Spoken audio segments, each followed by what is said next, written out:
Hello and good morning. It's just gone 9 o'clock on Saturday morning, and of course, it's time for Sunrise. I am Alero Edu.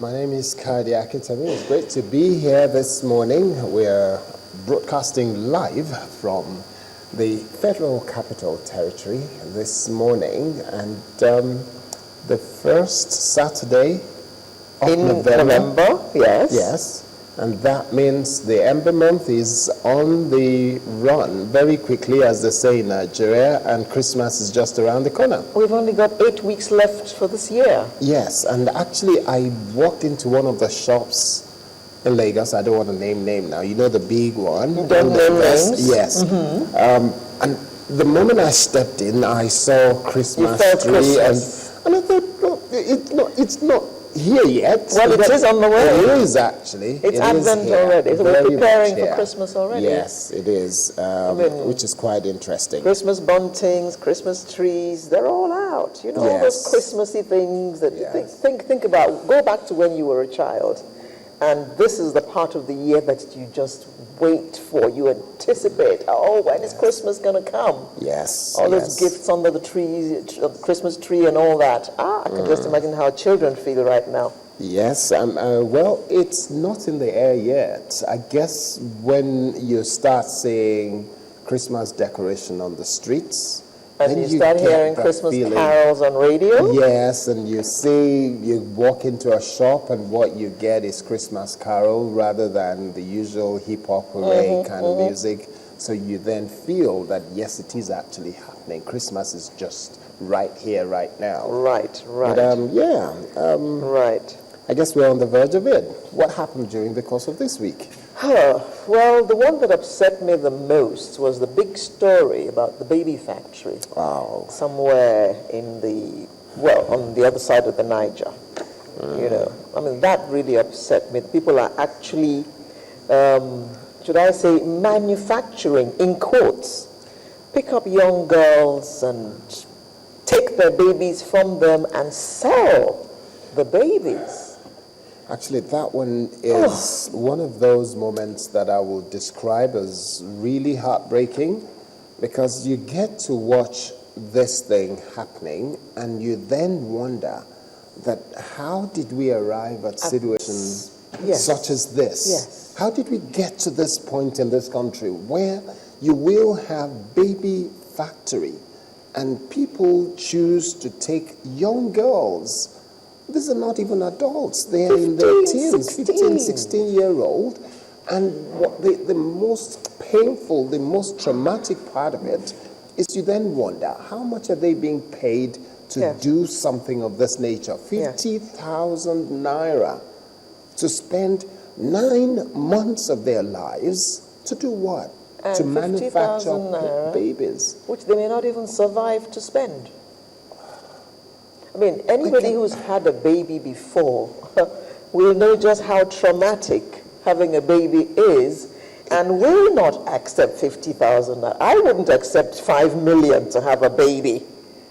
For anybody. I wouldn't.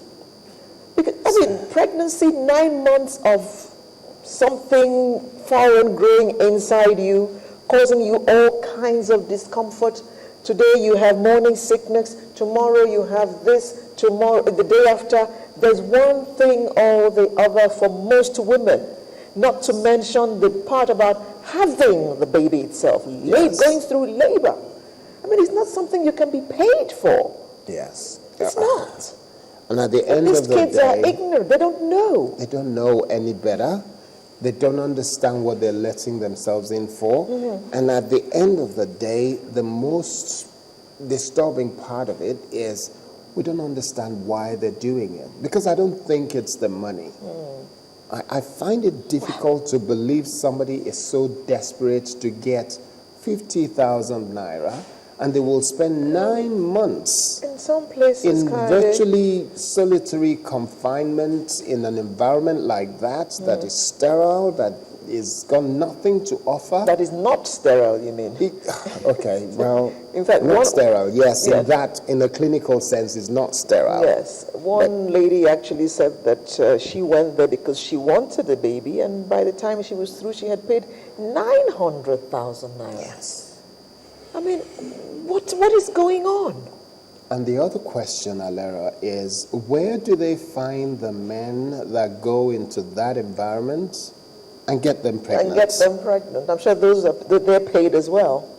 They're I don't want to paid imagine that they have a sperm bank, because there's no way they they can don't. keep They wouldn't understand sperm. how to do They that. wouldn't understand how to do that. So actually, it's men coming in and Yes. getting them pregnant. Yes. Who are these men? Who are these men? And, The where- government should ask the question. Oh dear. I haven't seen people in government asking the question and coming on live on television. It doesn't even have to be on channels television.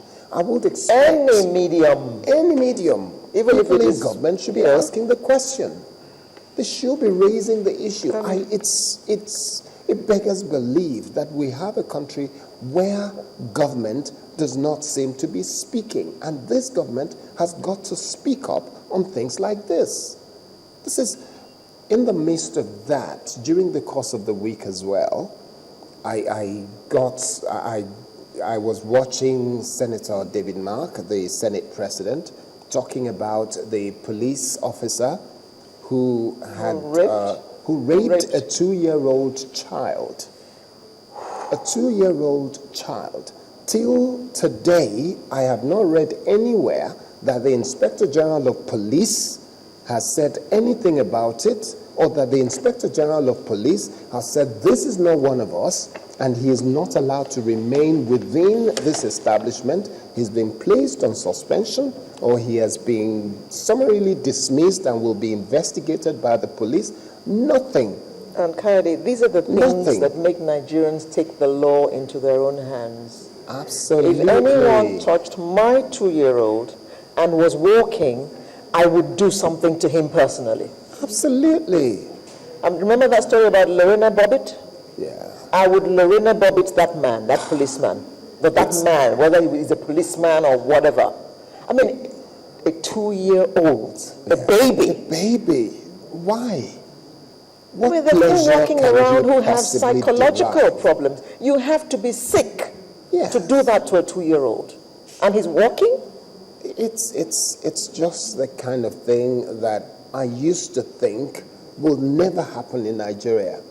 I hear of it in England, in America, in Europe, and I think there are loads of mentally ill people that do things like this to Yeah. children Yeah. in other parts of the world, but that no, Nigerians are not like that. Yeah. But when we now start having situations like this, and it happened to be a police officer that is accused of this kind of thing, and not a single policeman has come out to say this is not acceptable, this is not right, we're doing something about it, then it gives me grave concern, really grave concern about the so-called establishment in this country. I don't know if you were on the program when we had some NGOs where we're talking about, what was it then? Abuse. Yes. Abuse of women. And they were telling us that most women are either abused by their fathers or their uncles, and it is getting more and more rampant. Yes. And Yeah. it starts from a young age. Very And we are young sworn age. to secrecy. Yes, very young age. Oh, They're not please. allowed to even talk about it because they know that they will be in such big problem, and there is no way they can fight what they see as the system, the family.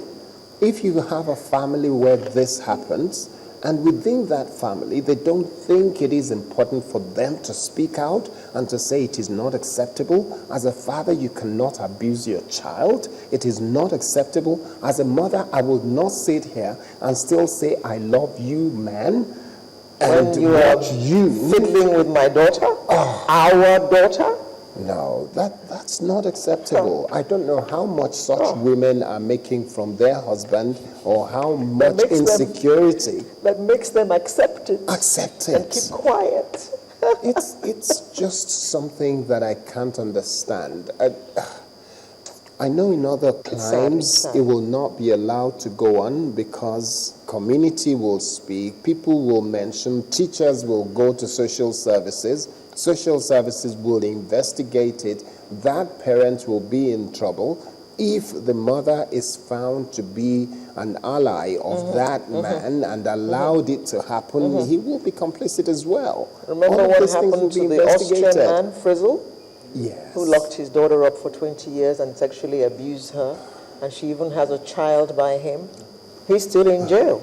He probably spent the rest of his days in jail. Yeah, those ones I tend, because they're not same color, same kind of people with us, I kind of like think there's something wrong with people like that mentally. Well, obviously there's something wrong with him mentally. I don't want to believe we have people like that in Nigeria, but more and more we're discovering a human being is a human being is a human being.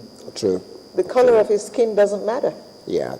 It's just that because of your culture and your sense of values, one culture differs from another, therefore your values may be slightly different. Yes. But you're a human being, you're a human being. It's true. It's true. Yeah, November 1 came and PHCN ceased to exist. Yes. We are told that there's nothing called PHCN anymore, even though we don't know the names of all the new ones. There's quite a number of them. Yes, I saw that on Channels News last night, and fortunately we were able to get Professor Chinedu Nebo, the Minister for Power. He was on the news at 10 last night, and we're expecting him here this morning to come and throw some more light on that.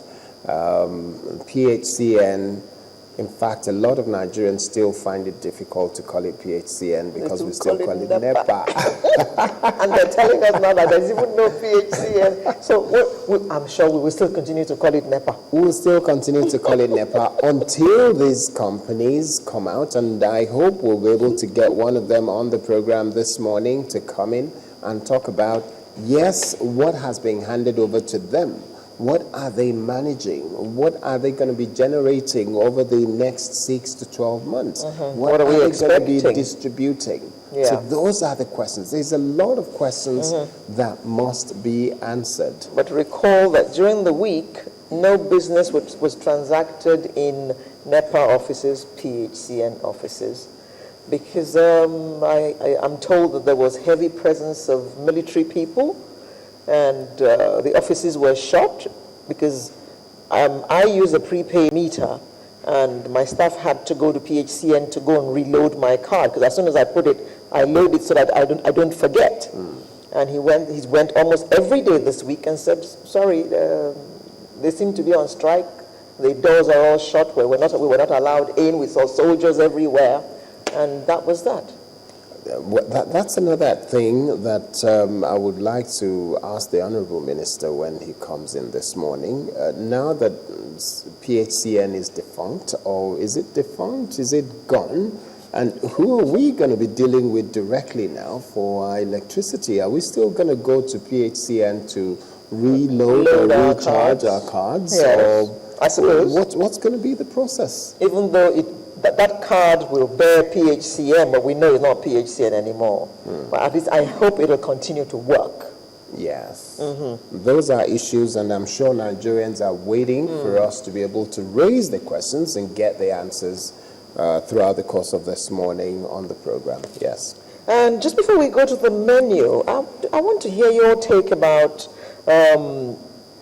starting to grow the auto industry in Nigeria, on the basis of which the Minister for Trade or Industry said that import duties would be increased on used cars coming into Nigeria. Import duties will be charged. I would like to see how they're going to do it. Well, I would have thought you would start developing the industry first before you start increasing taxes, because you haven't done anything yet. You're talking about increasing taxes on Tokunbo cars. Exactly the same situation we've got with the agriculture sector, where we're not able to quantify the amount of rice that we are producing, and we're not able. And there's going to be a ban on rice. Yes, there's going to be a ban on importation of rice. And the question is, where is the rice going to come from? Aha. Where are the Natalie. cars going to come from? If we don't already have assembling plants, we're not even talking about Are manufacturing we here, not putting Lero. you want We're to not talking, we're assemble not cars? manufacturing. Let's even assemble Okay, first. And okay. then we'll be in a position to say, okay, because we've assembled so much and we're now increasing, we're saying that no more importation, so that our assembly plants will be able to get the best results out, and we'll be able to have more cars assembled and sold from within Nigeria. Are we not putting the cart before the horse? I honestly don't understand the way some of these things work, Alera. Well, let's look at what we're doing this morning on the program. Understandably, we're starting with developments in the aviation sector. Yes, and we'll be expecting key practitioners in the industry in the aviation sector to be here. But after that, we'll be looking at the power distribution in Nigeria. We'll have one of those who happen to be one of those companies that they've handed over. One of the new companies that they've handed things to. And then we'll have a guest of the week, and my lips are sealed as to who that guest is. No, I think I should actually reveal. Yes. I think I should, because it's going to be a very interesting discussion which you must not miss. We're having the Minister for Power. Yes. None Professor. other. Professor Nebo. He's going to join us this morning. And after that, we get to the segment which is the home stretch. And the home stretch this week, we'll be having our Artist of the Week. And he is a he. So that's what we're going to look like this morning. We'll just take a short break, come back, and really get the show on the road. See you in just a moment.